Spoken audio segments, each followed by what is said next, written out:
Hey guys, how's it going? Jackadunga here, and I hope you are liking this new overlay I've got for my YouTube videos. I hope you do like it. It's very, very nice and neat, and now you can see all the stats very clearly. But we're here today to present the war. Grandma's army against Kronos here.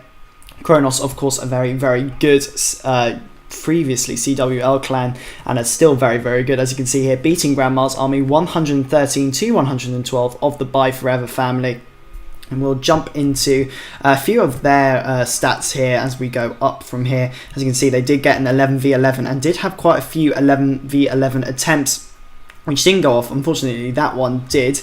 But apart from that, they were very, very good on the 10s, clearing all of them, and got 6 10v10s, which is very, very good indeed. But we will jump into the Grandma's army side of things. We're going to go and see Lil Doctor here. Attack number 3, and it's going to be another 10v11. A very nice go bow attack with the Queen Walk. So he's going to start off here with a few minions, as per, picking up a few of these percentage points. Liking to see that. And this is a very, very nice Queen Walk. He's going to start off from this south side here. Going to pick off a few of these trash buildings here, and actually the baby dragon is going to get a lot of work done here after the Archer Tower does lock onto the Archer Queen.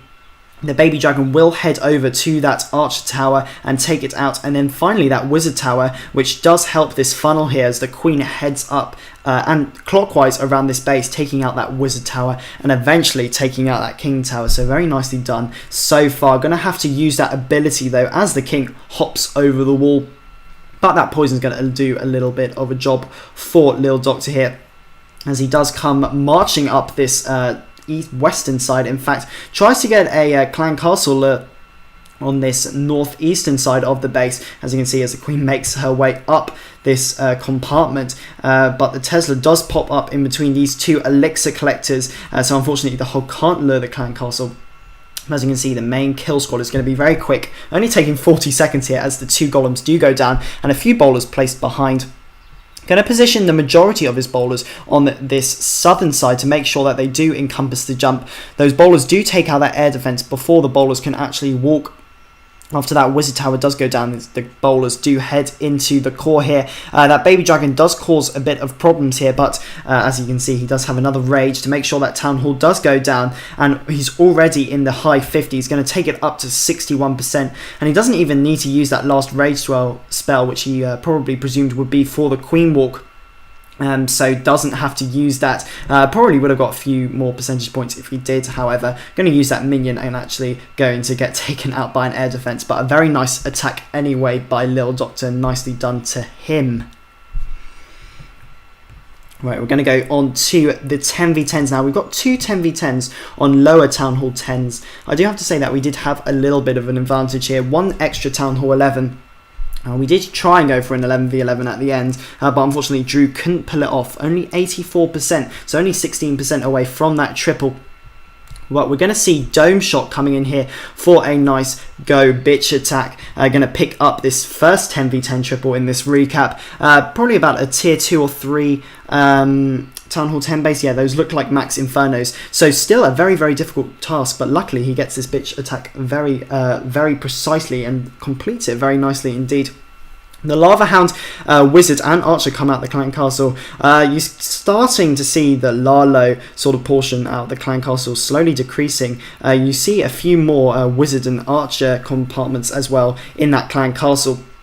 But you're going to see this has gone so fast. I haven't been able to catch up here. The kill squad has cleared out the core so quickly, and that Inferno Tower is going to go down as well after the King breaks into that compartment here. Only a few Wizard Towers and Archer Towers and a few of those cheeky Teslas left, and this will be a triple as the Queen's ability is still in hand. 1 minute to go, so plenty of time to clean up the rest of those troops, not the troops, the rest of the defences. Queen's going to get locked on by a few cannons, but that ability will be used, and a few of these archers will pick off a few of these trash buildings to make that cleanup just that bit faster. After that second cannon will be taken out, Queen's going to do a little bit of a rout, but eventually it will be a 10v10 triple. Very nicely done to Dome Shot here, picking up the first 10v10 triple of the match. And luckily, at this last part, the Queen's ability is still available to dome shots to clear up these final defences. But we will go on to number 21. It's going to be Brewski here, who often performs in the Buy Forever Wars as well, going up against this Town Hall 10, slightly lower tiered than the last one, but still a nice attack here. We're going to see a sort of Witch Slap Go bow variant, really. He's going to put all the witches with a few healers locked on this south side of the base, and then funnel the troops into the core with the help of a golem and a few bowlers on this right hand side of the base.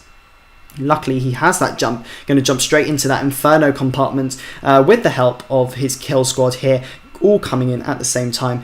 Queen has been left behind though. King and bowlers will come in. Finally remembers that Queen. The witches finally make their way through that wizard tower just in time before those bowlers do walk off. Nice heal there encompassing that kill squad.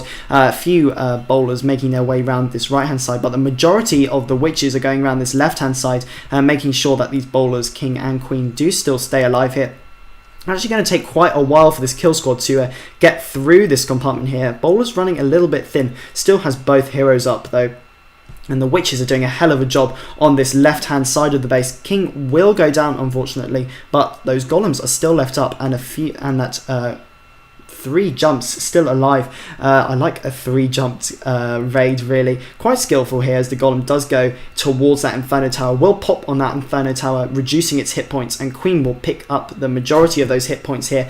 But it's really going to be these witches which are going to be the MVP of this raid, as the Queen will try her best to take as many defences as possible, but these witches will take out these wizard towers. Luckily, they were locked onto that golem as well, but eventually he will pick up the triple here as we do speed this up. The witches will take a bit of a while to break through this compartment, but after that, only a few defences left and Queen's ability still left in hand. A very, very nice attack by Brewski here, picking up that 10v10 triple.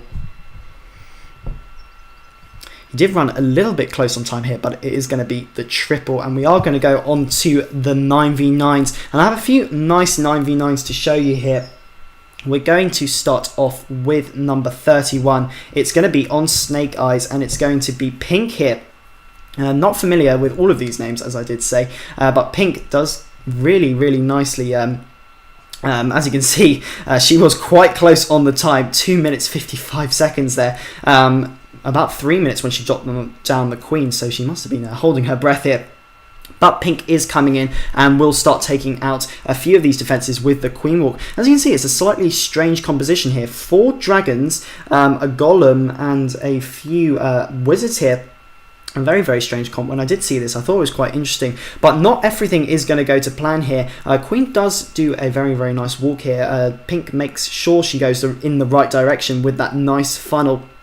But after the Queen does start taking out a few of these defences, she will need the help of a Rage, and unfortunately may have to pop that ability, but is very, very patient here to make sure that she does hang on to that ability. I would have popped that in a second, but luckily Pink does hold on. Will take out these witches with a nice deep poison, very nicely placed poison in fact, and the Rage will make sure that she picks up the rest of these troops.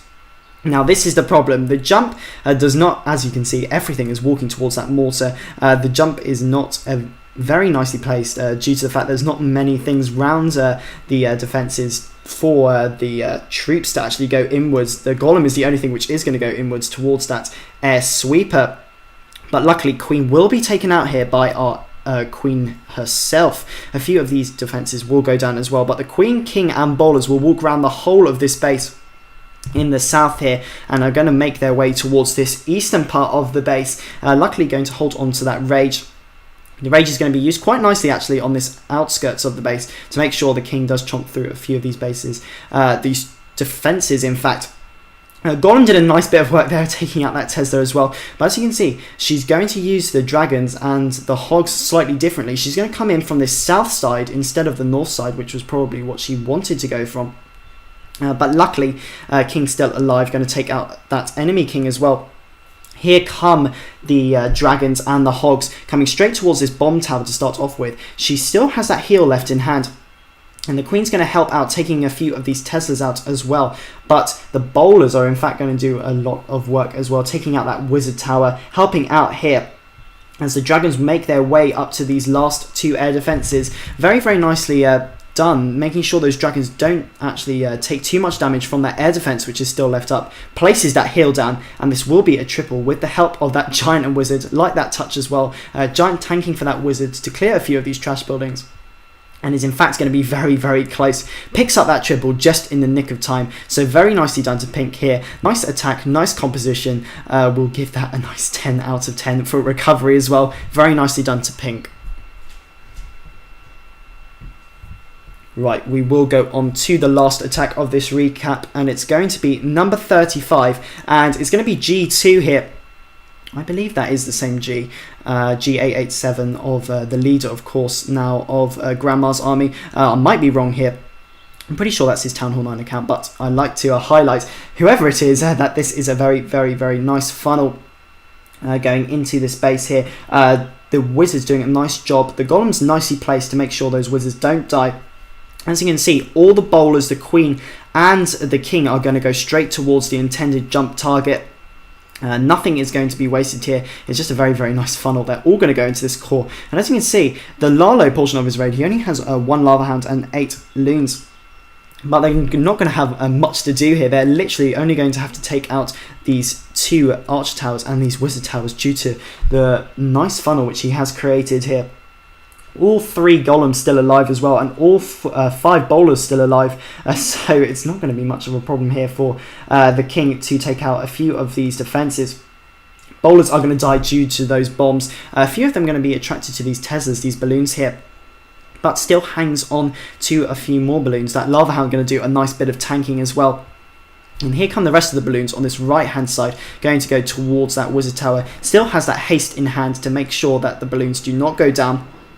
And the Lava Hound is going to do a nice bit of tanking. The only thing which is going to be left at the end of the road is going to be that Tesla, and then it's just down to clean up. Still has that minion left in hand, and still has a bit of time left, so it will be a triple. Nicely done to G2 here, picking up the last triple of this summary of this war. Very nicely done to him.